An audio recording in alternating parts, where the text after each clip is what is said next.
Let's speak now to former federal prosecutor Joe Moreno. Joe, good to have you with us. What do we still not know?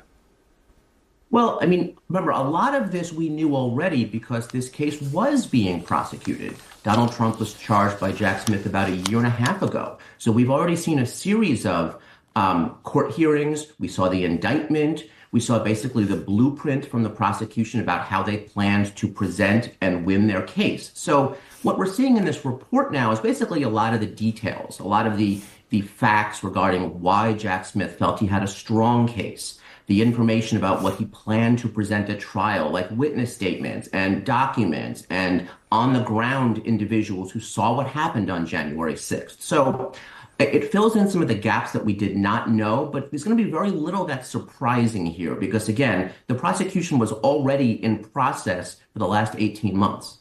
There is an unreleased volume, though, of Trump's handling of classified documents post-presidency. Will we ever see that?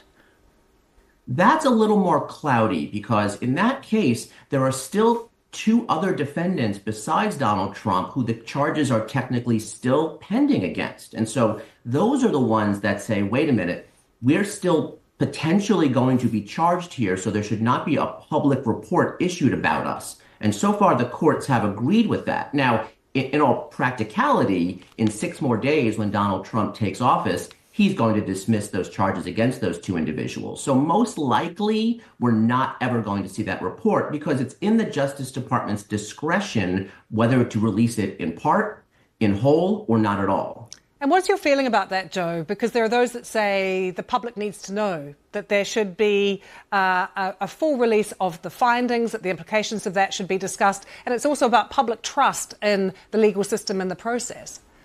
I think there's 2 ways to view it. I think in general, these special counsel reports are required by Justice Department regulation, and they're almost always released. So we saw it with the Bob Mueller report regarding the Russiagate issue. We saw it with the Robert Hur report regarding Joe Biden's own classified documents issue. We saw it this week with the Hunter Biden report from David Weiss. And so that's normally the case of what Americans expect to see is basically what happened here. What did the prosecutor and his or her team spend all this time doing? Now, on the flip side, as a defense counsel myself for much of my career, I can understand the argument that, hey, I've never been charged with something, so why should all this information be released? If a regular American faced an investigation by police or FBI, you would never do that. But again, this is not a regular case. This is the way these special counsel investigations have been conducted. And so, yes, I do think there's an expectation that why should this be any different just because Donald Trump is taking office next week? Joe Moreno, good to have you with us. Thank you. Always a pleasure. Let's